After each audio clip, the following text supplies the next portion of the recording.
From the headquarters of Telesur English in Quito, Ecuador, this is From the South, and I'm Camila Escalante. Social movements are celebrating Day of Democracy in Venezuela, with events accompanying the international meeting against imperialism in Caracas. A massive march of Venezuelan social organizations took to the streets defending Venezuelan democracy and the sovereignty of the peoples. International participants of the World Forum Against Imperialism are taking part in the mobilization, which has reached the Miraflores Palace, where they were received by President Nicolas Maduro a short time ago. We are Bolivarian anti-imperialist and anti-colonial force. We are deeply Chavista and socialist of the 21st century and beyond. If I'm standing here as the constitutional president of the Bolivarian Republic of Venezuela, it's because I've been loyal to the people, and I've stood against the oligarchy and imperialism. And those social movements from over 50 countries visited Venezuela for the first World Forum Against Imperialism this week. Participants hope to create a united plan of response to face off against the interventionist attacks of the United States. Discussions, debates, meetings between local producers, forums on art, economy, communication, and geopolitics are just some of the events that make up the schedule of the first World Forum Against Imperialism. The start of the forum was marked by a tribute to the late Iranian General Qasem Soleimani, who was slain by U.S. forces early this month. In the name of our party and of our people, I want to officially open this international meeting of anti-imperialist peoples, for all of you and for the world.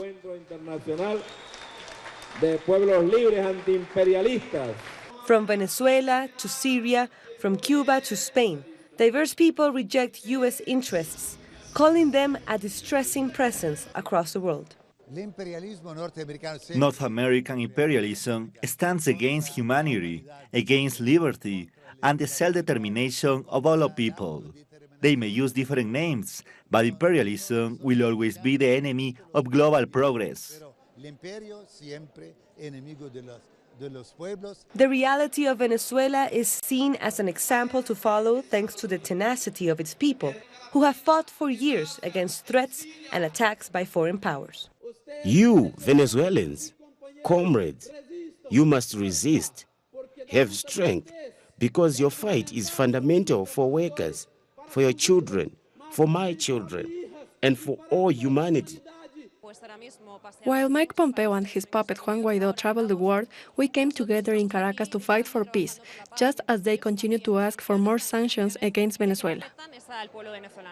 The forum hopes to establish self-determination, sovereignty, and peace as the guiding principles of global politics. This is a crucial moment when we must reflect on this geopolitical transition, on our next steps to reach a more plural world. The empire is afraid and is willing to do anything to keep their power.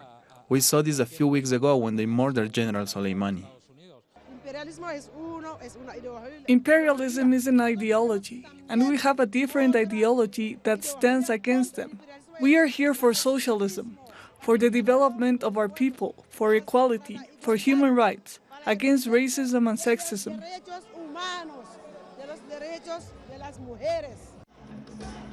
This forum will also be accompanied by a march of Venezuela's social movements, a meeting with President Nicolas Maduro, and a number of local art shows.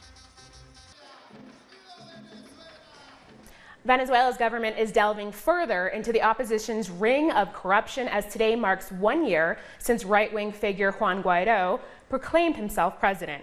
In a press conference, Minister of Communication Jorge Rodriguez outlined some of the indications, many of which have been made public by right-wing media, that the opposition's coup efforts have become big business. He added that supposed humanitarian aid funds have been used by different opposition figures for their own enrichment. A video appears of a man of USAID, which is supposedly an NGO utilized by Trump for a number of different things in order to attack countries, in order to promote coups, to promote conspiracies, to subordinate, to extort. And USAID director personally delivers $52 million to Carlos Vecchio and Julio Borges, of a total of nearly $467 million in humanitarian assistance. In quotes, and this is according to the USAID webpage, as well as $184 million for Venezuelans inside Venezuela. That makes for a total $654 million, and of that amount, USAID has provided more than $435 million. Where is it, Juan Guaidó? Where is that $435 million? Let's suppose that the 467, which is the total that USAID was going to hand off, where is the $143.5 million? Where is that supposed $184 million for Venezuelans inside of Venezuela? Is there a Venezuelan in Antimano, in Santa Elena, in Guairén, in Barquisimeto, in Barcelona, in Cumana, who have received even $1 of these $184 million which were given to Juan Guaidó? What do the contributors of the U.S. taxpayer system have to say about this money which is given liberally? President Nicolas Maduro has received legendary Argentine football player Diego Maradona, who's in the Bolivian Republic this week. The two have always been good friends. In fact, Maradona was in Venezuela during the 2018 presidential election campaign, where he joined Maduro for a rally. The footballer, an ally of Latin America's revolutionary processes, expressed gratitude to President Maduro and his wife for their hospitality and for continuing the legacy of Commander Hugo Chavez, saying, "In Venezuela, one breathes struggle and revolution." My greetings to all of Argentina. I send a hug and a kiss to the Argentine people. We love Argentina, the social movements, the mothers of the Plaza de Mayo, the singers, the union members, the soccer players. We have enjoyed being with Diego Maradona because Diego is all heart, all passion. Saint Diego de la Maradona. Diego de la Maradona. Yo también quiero agradecerle a todo el pueblo. I also want to thank all the Venezuelan people for all the letters I receive. So many letters that are good for me to carry on. Because we know we are fighting against the world's most powerful. That's what they say. But hurt, they have not hurt. But to victory always. Hasta la victoria siempre. We will triumph, as Che Guevara used to say, to victory always. Long live Argentina. ¡Viva Diego! ¡Viva Maduro! On Wednesday, the Mexican government announced that 460 migrants from Honduras had been deported after they crossed the Suchiate River, dividing Mexico and Guatemala. Several hundred migrants remain at a shelter camp in Tucunuman after groups of them returned to Honduras. On Monday, authorities announced that they would not give the migrant caravan safe passage through Mexico, as this provision is not reflected in their migratory laws. For their part, the migrants have condemned Mexico's government's harsh stance, saying that they're serving the anti-immigrant interests of the United States. We thought we would be allowed through just like the October caravan. When they reached Tijuana, those migrants are there. They are living well. People from Mexico and Guatemala have treated them well. But now it changed because Mexicans don't want us to enter. There are times when you are down. People are going back to Honduras because of what happened at the Mexican border. But some people are driven to continue their fight, hoping for a positive response, in the hope that there is news which would make us happy. Cuban revolutionary teacher Acela de los Santos Tamayo died on Thursday at age 90. She was the founder of a revolutionary teaching methodology and a strong promoter of the right to a free education in Cuba. She fought against the dictatorship, and following the triumph of the revolution, she was a main figure in the country's literacy program, becoming Minister of Education. We'll take a short break now. Join us again in a minute.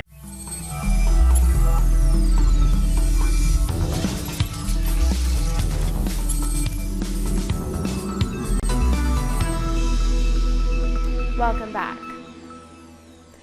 The United States is pushing forward with its imperialist agenda by sending an ambassador to Bolivia in its latest show of support for the usurper, Jeanine Áñez. This will be the first U.S. ambassador to La Paz in more than a decade. In 2008, former President Evo Morales expelled the then U.S. diplomat Philip Goldberg for inciting violent protest. Bolivia is heading to the polls in May. However, Washington's interference is evident, as just this month, a team of officials was sent to the Andean country to aid the de facto government in the electoral process. Following the massive mobilization in Cochabamba on Wednesday, national leaders of the movement towards socialism and the Pact of Unity, which includes popular organizations and the COB, met in the city of El Alto to analyze their participation in the May 3rd election and the designation of Luis Arce and David Choquehuanca as candidates for president and vice president. David Choquehuanca addressed the gathering and made a call for unity, urging his supporters to back the Mas ticket, which is headed by Luis Arce for president. His speech serves to debunk rumors of an impending split, which have saturated the media. Because otherwise the right wing would want to divide us, and they will celebrate if we do. Dear colleagues, reality hasn't been respected. If we say that right now it's raining, we would be lying to ourselves. There's a reality. We do not have legal control over the political instruments. Lots of colleagues have said to me they haven't listened to us, so we will create our own political instrument. I don't really know what their plan would be afterwards. If we are demanding to be respected, we shouldn't think only about us and our sector. We have to think about Bolivia. We have to think about our democracy. We have to think about our aymaras. Wednesday marked the anniversary of the plurinational state of Bolivia, a day when the South American nation reclaimed the rights of Bolivia's multi-ethnic people, thanks to the work of former President Evo Morales. The de facto president Janine Áñez gave a speech from the government palace in a mandatory broadcast for all Bolivian media, in which she focused on criticizing the work and achievements of Evo Morales over the past 14 years. We were lied to for 14 years on the real state of the economy, the gas reserves and the production of natural resources. Another speech was given by Evo Morales broadcast on social media. In it, he explained that during his administration the country had extraordinary economic achievements, highlighting that in the past Bolivians had to beg for money from the International Monetary Fund just to pay teachers' salaries, and today the minimum wage stands at over $300 per month. Our gross international product stood at $9.5 billion in 2005 and rose to more than $40 billion at the end of 2018. That means that in Bolivia we are producing more and more of our own goods. Morales also warned that the final goal of last November's coup is still to be seen. In 2019, and for the first time in our history, Bolivia was classified as a country with high human development by the United Nations. And now the coup government is hard at work to destroy our advances. We were the first victims of the coup mongers, but the end goal is your social rights. The final target of the right wing is you. Morales, who is living under asylum in Argentina and whose constitutional mandate ended on January 22nd, added that popular sectors already showed what they are capable of during the almost 14 years of his government. The struggle must continue. The poor, the workers, indigenous people, campesinos, we already know where to go. They won't take away our dreams, our freedom, our dignity, and much less our identity. The time to kneel before others has ended. We will not be afraid. The usurper's time will end. This year's anniversary of the plurinational state comes as thousands of armed troops and tanks have been deployed across Bolivia to confront so-called subversive citizens. But the de facto government's plan failed, as mobilizations have been peaceful. The Trinidad and Tobago Police Service has launched a gender-based violence unit. This as at least 3 women have been killed on the island so far this year. And by doing this now, working with the NYPD, where we've signed an MOU with, they have given me the assurance that by doing this, guess what is going to happen? There's going to be an increase, there's going to be a spike in the number of reports of domestic violence. Now, usually persons will say, well, if there's an increase in reports of crime, it means that we're doing something wrong. Not in this case. It will now mean that the victims victims will now be comfortable. They will now feel that that justice would be served, that they would know that there's no concern about reprisal, because at times you have reports of that as well. You go to a police station, by the time you get back home, your husband or your loved one is aware that you made a report. So by doing this now, by persons now feeling comfortable, feeling secure, that they can make a report and something would take place and it will not affect them, the reports will increase. It will then decrease because now the perpetrators will be aware that there are consequences, that they would have to pay for their crime. Members of the South African Communist Party have held a demonstration outside of the U.S. Embassy in Pretoria to protest against the country's attacks on Iran.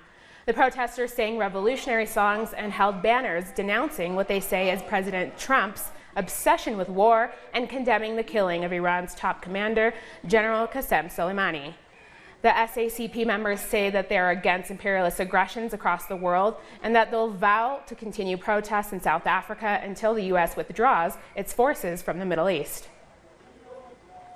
We're picketing here to protest against the U.S. aggression in the Middle East, particularly against Iran, extrajudicial killings, violation of international law.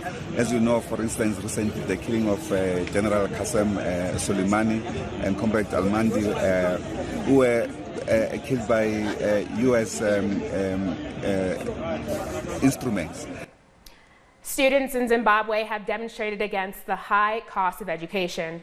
A group from the Zimbabwe National Students Union picketed outside of the Ministry of Education against a rise in tuition fees. They delivered a petition to the ministry and called on all students across the nation to join them in protests. This comes a few days after school children also marched in the streets against the cost of education. To make it very clear to the Minister of Higher and Tertiary Education, Science and Technology Innovation, Amon Munira, that the students are coming for here. He has declared war upon the students, and the students will remember. Where there is injustice, the students will speak for themselves. What we want is education, education for all, because education is not a privilege, according to Section 75 of our own 2018 Amendment number 20 Constitution. The Zimbabwe National Students Union is very clear.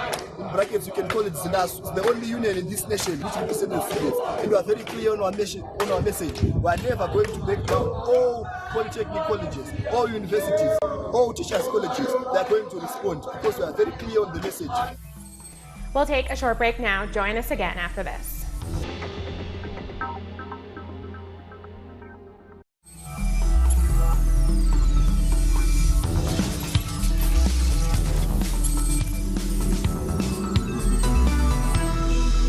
Welcome back. Chinese authorities have announced a public transport shutdown in 3 cities in Hubei province as part of preventative measures to curb the spread of a new coronavirus-related pneumonia. The cities of Wuhan, Huanggang, and Izhou will be affected. Flights have also been canceled to those districts until further notice. Reports also state that Beijing has shut down all major New Year celebrations. All this as the death toll has risen to 18, with 571 others infected. Hong Kong, Macau, Taiwan, the United States, Japan, and the Republic of Korea have all confirmed 1 case each, with Thailand recording 3. The officials from the WHO have welcomed the quick measures taken by the Chinese government to curb the spread of the virus. The sequencing was done quickly, but more importantly, it was shared immediately. And that's why Korea, Japan, Thailand were able to diagnose the new coronavirus quickly. In addition to that, actions taken immediately, especially on the market, to Wuhan market, seafood market, and followed by other actions was very commendable. The primary issue is to limit human-to-human transmission, to reduce secondary infections, especially amongst close contact and particularly in healthcare environments. We need to prevent transmission through amplification events and super spreading events, and obviously prevent further international spread. Reducing zoonotic transmission, or transmission from animals to humans, is important, and identifying the animal source or sources and limiting exposure to those sources is exceptionally important. The International Court of Justice has instructed Myanmar to urgently take steps to prevent the genocide of its minority Rohingya people. The presiding judge ordered that all measures be taken to prevent the killing of members of the group and the deliberate infliction of conditions calculated to bring about its physical destruction. Myanmar must also report back within 4 months and then every 6 months following that. This is the first time the Buddhist nation has faced justice over a 2017 military crackdown, which sent around 740,000 Rohingya fleeing into neighboring Bangladesh. Gambia filed a lawsuit on behalf of the refugees. Supporters of WikiLeaks founder Julian Assange gathered outside of a court in London as his hearing to determine if he would be extradited to the US took place. The judge ruled that the matter will be split into 2 parts, with the first hearing scheduled for February and the second in May. Assange faces 17 charges under the US Espionage Act, as well as a charge for allegedly attempting to hack a Pentagon computer system. He was targeted after he published 75,000 documents showing US war crimes in Afghanistan in 2010. Assange has been in custody since being removed from Ecuador's embassy in London in April. Our civil liberties are at stake. A free press supports the democratic process in this country. I think it's up to citizens to wake up and raise their voice in defense of our civil rights. And press freedom and freedom of expression is a cornerstone of democracy. For too long, we've left this issue in the matters of others. It's important that everyday people stand up and make their voices heard. Enough is enough. Journalist Mohammed Al-Mazi caught up with WikiLeaks editor-in-chief Kristen Hafsen outside of the court. Hafsen warned journalists that this case is a threat to press freedom, citing Washington's submission that foreign nationals do not have the First Amendment protection. Among other things, those rights that are enshrined in the U.S. Constitution prevents governments from making laws that abridge free speech and the freedom of the press. They maintain in their submissions that foreign nationals, in their understanding, do not have First Amendment protection, which I think is totally outrageous in the context that they are retaining the right to hunt down journalists all over the world. But they will not have First Amendment protection, and that should have a, send a very clear message to all journalists about the importance of this case and about the true nature of this case, the political nature of it. It's an attack on press freedom. If anybody was ever in any doubt about that, this should erase all doubt. Foreign journalists do not have First Amendment protection in the United States. That's outrageous. Authorities in Nepal have called off the search for 4 South Korean trekkers and 3 local guides who were buried by an avalanche last week. The rescuers have been searching for the 7 missing people since Friday without success. Authorities had mobilized Army experts, mountain guides, and local villagers to assist in the search. Despite several and continuous attempts, it has not been possible to identify the location of the bodies or recover them, so it was decided to withdraw the whole mission because it was pointless to wait there. We've reached the end of this news brief. You can find these and many other stories on our website at telesdarenglish.net. And we're on social media. You can find us on Facebook, Twitter, and Instagram. For Telestar English, I'm Camila Escalante. Thanks for watching.